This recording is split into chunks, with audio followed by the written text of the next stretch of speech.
Em um contexto histórico marcado pelas profundas cicatrizes da escravidão, a persistência da desigualdade na era do capitalismo continua a ser um tema de extrema relevância e debate acadêmico. Neste diálogo intelectual, dois expoentes do pensamento filosófico e social, Hegel e Marx, confrontam suas perspectivas divergentes sobre as origens estruturais da desigualdade e as vias para a emancipação humana. Hegel, filósofo idealista alemão, interpreta a escravidão como um momento transitório na dialética histórica, um estágio necessário, embora lamentável, no desenvolvimento da autoconsciência e da liberdade. Ele postula que a consciência e a cultura, como manifestações do espírito absoluto, são os motores da emancipação humana, e o Estado, como a materialização da razão na história, pode ser um instrumento para a construção de uma sociedade mais equitativa. Marx, teórico da dialética materialista e da crítica da economia política,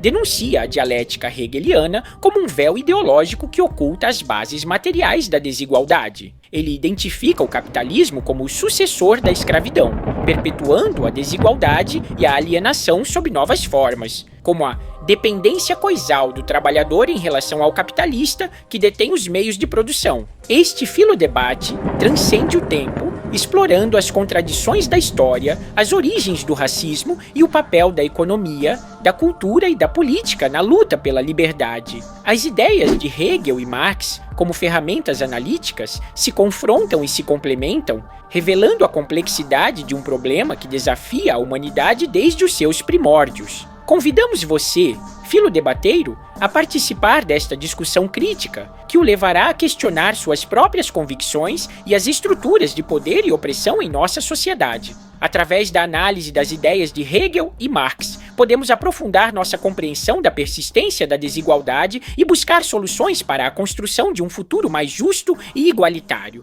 Não se esqueça de deixar o like. Caro Marx, a história, em sua grandiosidade, desvela-se como a manifestação do espírito absoluto. A dialética, força vital que impele o mundo, conduz a humanidade rumo à liberdade. A escravidão figura como um momento transitório nesse processo. Sua necessidade histórica reside em ter propiciado o desenvolvimento da autoconsciência e o desabrochar da liberdade. A dialética do senhor e do escravo, exposta em minha Fenomenologia do Espírito, desvenda como a luta por reconhecimento conduz à superação dessa relação de opressão. Observamos que a consciência da liberdade, ao tornar-se universal, penetra nas instituições sociais. O Estado, por exemplo, corporifica essa liberdade em suas leis e práticas. A própria filosofia, por ser a expressão máxima do espírito, ilumina a consciência e aponta à humanidade o caminho da liberdade, como demonstram os movimentos abolicionistas nos Estados Unidos e no Brasil.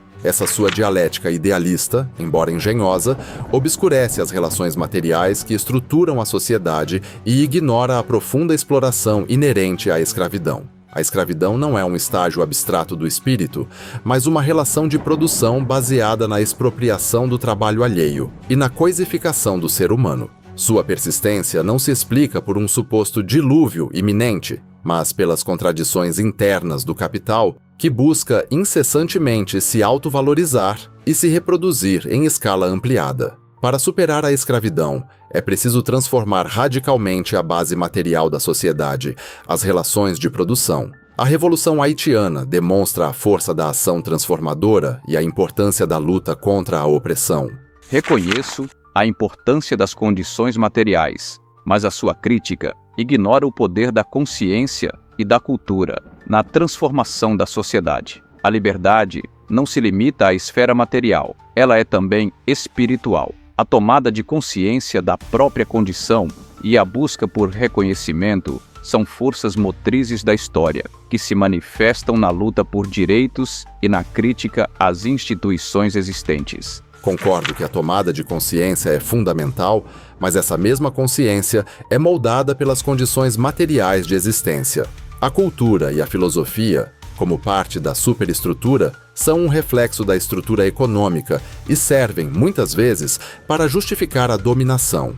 A abolição da escravidão no Brasil, por exemplo, não foi um ato meramente legislativo, mas o resultado de um longo processo de luta social. A mudança nas relações de produção é crucial para a superação da escravidão e a educação tem um papel importante na formação da consciência. No entanto, a sua ênfase na luta de classes obscurece a complexidade da sociedade civil. O Estado, expressão da razão na história, pode ter um papel fundamental na emancipação. A história posterior demonstrou que a ação estatal, em conjunto com as lutas sociais, pode contribuir para a abolição da escravidão e a promoção de uma sociedade mais justa. Você superestima o poder do Estado na sociedade burguesa. Ele não é a encarnação da razão, mas um instrumento da classe dominante para manter a ordem social existente. A verdadeira emancipação dos trabalhadores não pode vir do Estado, mas da luta de classes e da transformação radical das relações de produção, incluindo a abolição da propriedade privada dos meios de produção.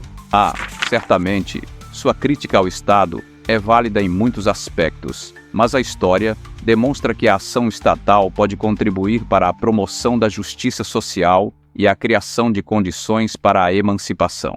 A abolição formal da escravidão, fruto de um longo processo de lutas sociais, mas também de decisões políticas e legislativas, é um exemplo do papel que o Estado pode desempenhar na construção de uma sociedade mais justa. Olha, a abolição formal da escravidão, embora represente um avanço, não significa a eliminação da exploração. O Estado burguês, mesmo quando promove reformas, continua a servir aos interesses da classe dominante. A verdadeira emancipação requer a transformação radical do próprio sistema capitalista, que se reproduz por meio da exploração do trabalho e da apropriação privada da riqueza.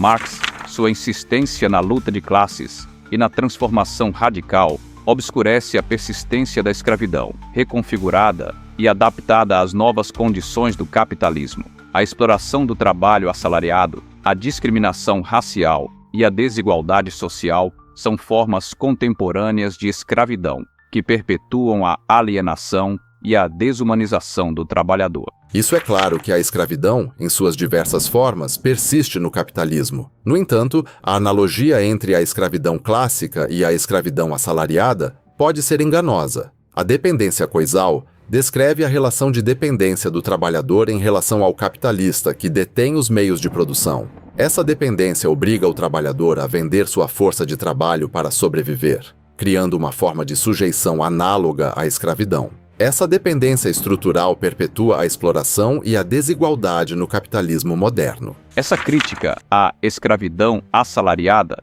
ignora que a superação da escravidão e do racismo exige também uma transformação da cultura, da educação e da consciência. O legado da escravidão, expresso na desigualdade social, na discriminação racial e na violência, persiste nas sociedades contemporâneas. Para compreender a complexidade do racismo contemporâneo, é preciso considerar a interseccionalidade das formas de opressão, como defende Angela Davis. A persistência do legado da escravidão na cultura e nas instituições não invalida a necessidade da revolução social. A superação do racismo exige uma luta contra o próprio sistema capitalista, que se estrutura em torno de um racismo estrutural que perpetua a exploração e a desigualdade. A transformação material deve ser acompanhada de uma transformação cultural profunda que desafie as ideologias racistas e promova uma nova consciência social, baseada na igualdade e na solidariedade.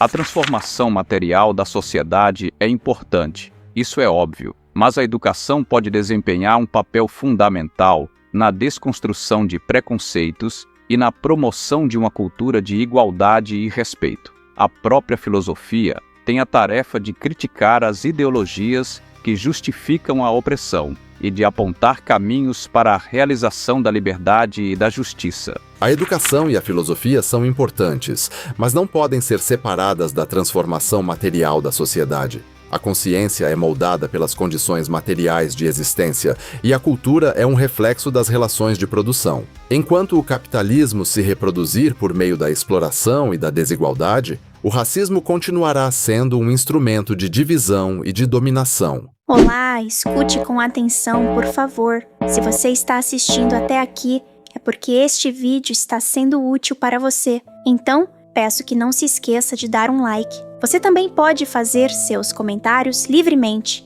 e, se quiser, compartilhar os vídeos com as pessoas que você sabe que vão gostar. Agora, eu não sei até quando continuarei compartilhando vídeos neste canal. Há muitas coisas que deixo de fazer para me dedicar a esses vídeos. Obviamente, isso requer muito tempo e esforço. Um exemplo disso é que não existe em nenhum lugar no YouTube um canal como este aqui e dificilmente haverá outro tão cedo por diversos motivos. Pode até haver um ou outro que copia e cola textos, mas que não servem de nada, pois são informações sem fundamento geradas por IAs. Existem 2 canais parecidos com o meu, mas que não têm absolutamente nada a ver comigo. Meus canais secundários estão em construção. Um será sobre quizzes e o outro sobre séries de debates imaginativos, igual a este, porém mais organizados. Portanto, cuidado com outros canais que roubam seu tempo e fazem você de bobo. Canais educativos e professores expõem os conteúdos e ensinam a pensar. Não induzem a agir e pensar da mesma forma que eles, independentemente de serem de direita, esquerda ou qualquer outra coisa. É indubitável que a imparcialidade em um canal educativo não implica a aceitação indiscriminada de ideias ou a abdicação de critérios por parte do produtor de conteúdo. Cada indivíduo possui sua cosmovisão e traça seu próprio percurso intelectual. No entanto, a meu ver, a função de canais educativos ou plataformas que disseminam artigos filosóficos não deveria tentar empurrar para um único lado,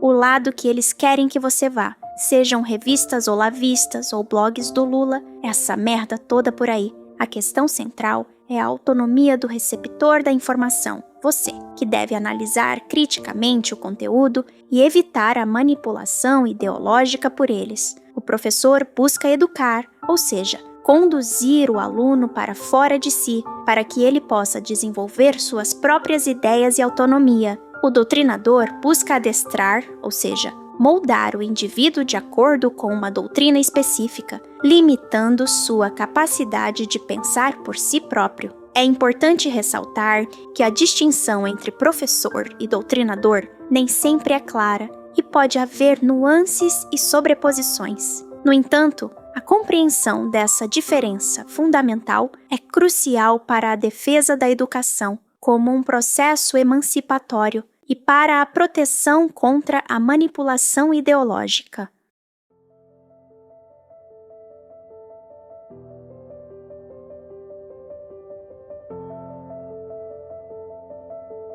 Novamente, meu amigo, sua crítica ao Estado negligencia a importância do trabalho na formação da consciência e da identidade humana. O trabalho é a atividade pela qual o homem se realiza e se reconhece como sujeito. A escravidão, ao alienar o trabalhador do fruto de seu trabalho, o desumaniza e o impede de alcançar sua plena realização.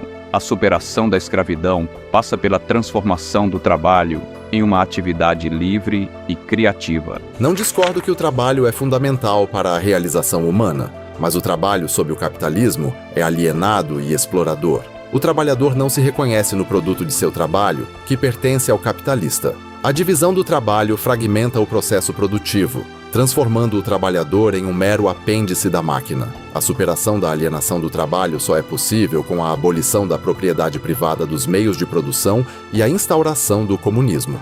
Mas você subestima o potencial crítico da própria economia política. Ela nos permite compreender as leis que regem o capitalismo, revelando suas contradições internas e suas tendências destrutivas. Ao entendermos como o capitalismo funciona, podemos identificar seus pontos fracos e trabalhar para superá-lo dialeticamente, preservando seus aspectos positivos e eliminando seus aspectos negativos. A economia política burguesa é limitada por sua visão idealista e sua aceitação acrítica das relações sociais capitalistas. Ela ignora as relações de poder e exploração que sustentam o sistema. Para uma verdadeira crítica da economia política, devemos ir além da análise das leis do mercado e examinar as relações sociais de produção, a divisão do trabalho e a propriedade privada dos meios de produção. A economia política deve ser uma ferramenta para a praxis revolucionária.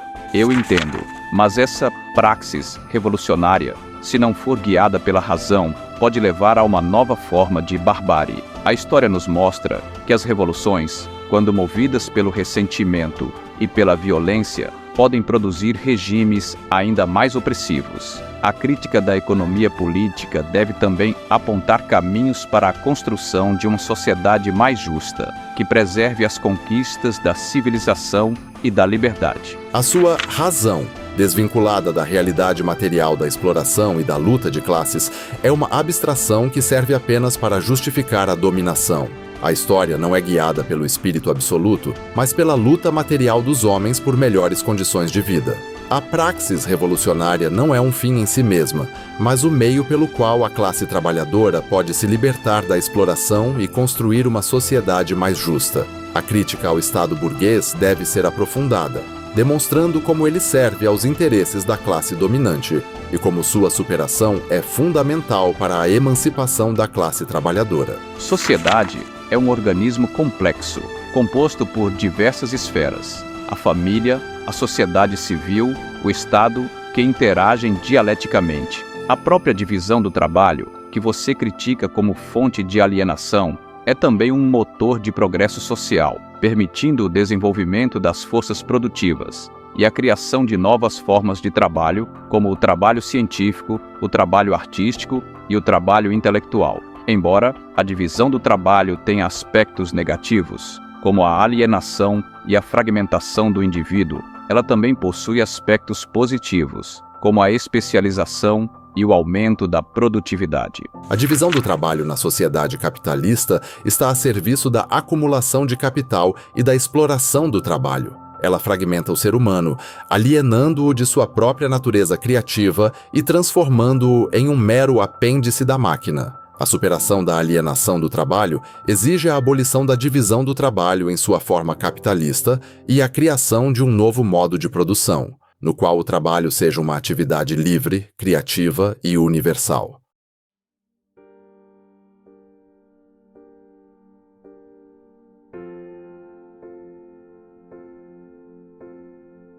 Marx, sua visão da superação do racismo pela Revolução Socialista é reducionista. A história demonstra que a abolição da escravidão, apesar de ser um marco na evolução da liberdade, não erradicou o racismo. A desigualdade socioeconômica, a discriminação racial e a violência persistem, evidenciando que a superação do racismo demanda uma transformação variada, que abranja não apenas a esfera material, mas também a cultural. A cultura pode perpetuar o racismo através da naturalização de desigualdades e da legitimação da opressão. A educação, se não for crítica e emancipadora, pode reforçar preconceitos e hierarquias sociais. O racismo estrutura profundamente as relações sociais, perpetuando um sistema de privilégios e desvantagens intergeracionais. Para compreender a complexidade do racismo contemporâneo, é crucial considerar a interseccionalidade das formas de opressão. Sim,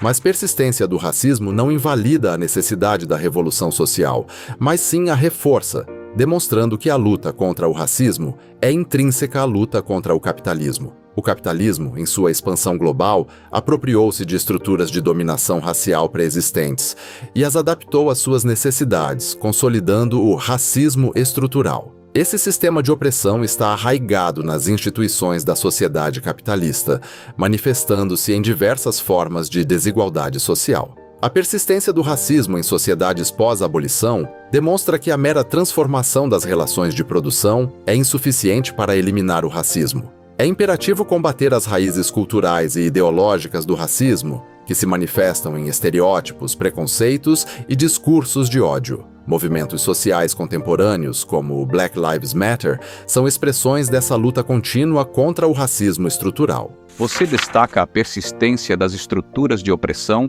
e a importância dos movimentos sociais, mas sua ênfase na transformação material negligencia o poder da consciência e da cultura na superação do racismo. A educação pode desempenhar um papel fundamental na desconstrução de preconceitos e na promoção de uma cultura de igualdade e respeito. A filosofia tem a responsabilidade de criticar as ideologias que legitimam a opressão e de indicar caminhos para a realização da liberdade e da justiça. A consciência é moldada pelas condições materiais de existência, e a cultura é um reflexo das relações de produção. Enquanto o capitalismo se reproduzir por meio da exploração e da desigualdade, o racismo continuará sendo um instrumento de divisão e dominação. A superação do racismo exige a construção de uma sociedade socialista fundada na igualdade e na solidariedade, na qual as condições materiais para a emancipação de todos os seres humanos sejam garantidas.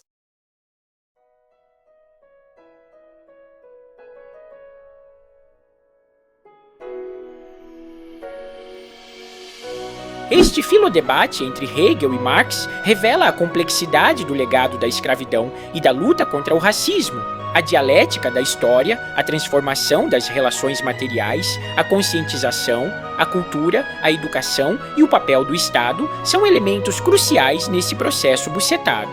A superação da escravidão e do racismo não é um evento isolado, mas um esforço contínuo de transformação social, cultural e individual. Ao refletir sobre as múltiplas dimensões desse debate, somos desafiados a questionar as estruturas de poder e opressão em nossa sociedade e a buscar formas de promover a liberdade, a igualdade e a justiça para todos.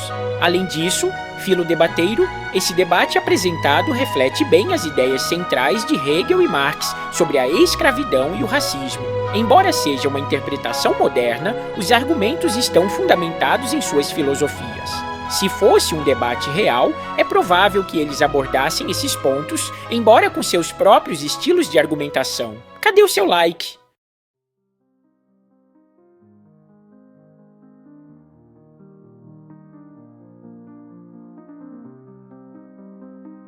Segundo Hegel, a escravidão, apesar de sua natureza abominável, teve qual papel no desenvolvimento da humanidade? A. Impediu o progresso da consciência da liberdade. B.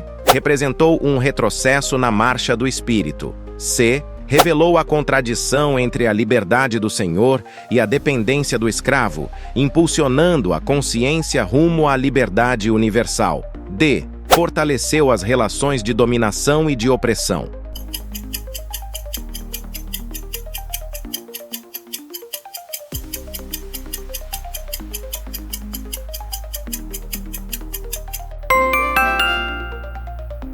Qual a principal crítica de Marx à dialética do senhor e do escravo de Hegel? A. Ela ignora o papel da ação estatal na superação da escravidão. B. Ela se concentra na luta individual por reconhecimento, desconsiderando a luta de classes. C. Ela superestima o poder da consciência na transformação social. D. Ela é idealista e não considera a necessidade de transformar as relações materiais de produção.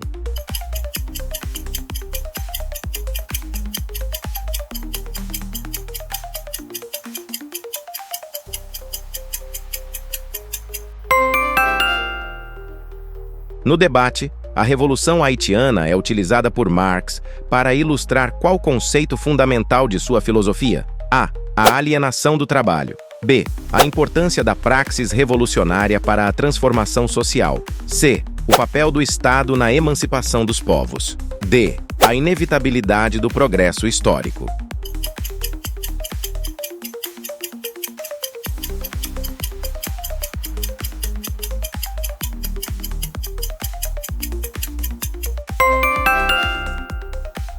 Qual a principal diferença entre a visão de Hegel e Marx sobre o trabalho? A.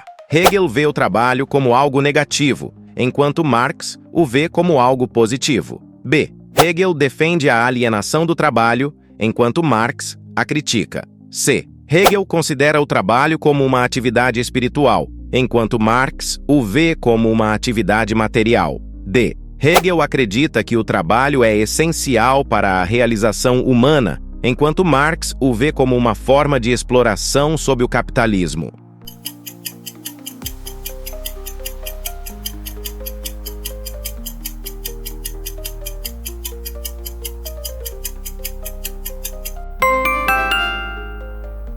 Segundo Marx, o que causa a alienação do trabalho no sistema capitalista? A. A falta de uma educação adequada para os trabalhadores. B. A ausência de leis trabalhistas que protejam os trabalhadores. C. A divisão do trabalho, a propriedade privada dos meios de produção e a lógica da valorização do capital. D. A falta de consciência de classe por parte dos trabalhadores.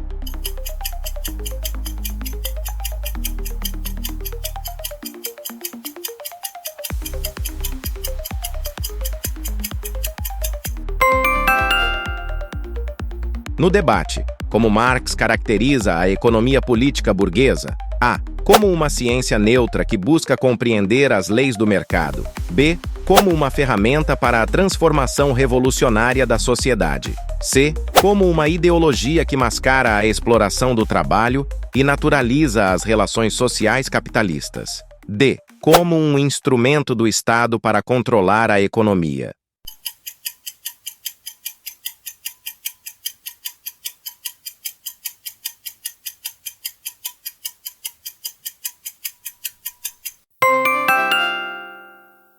Se gostou do vídeo, por favor, deixe seu like e compartilhe-o.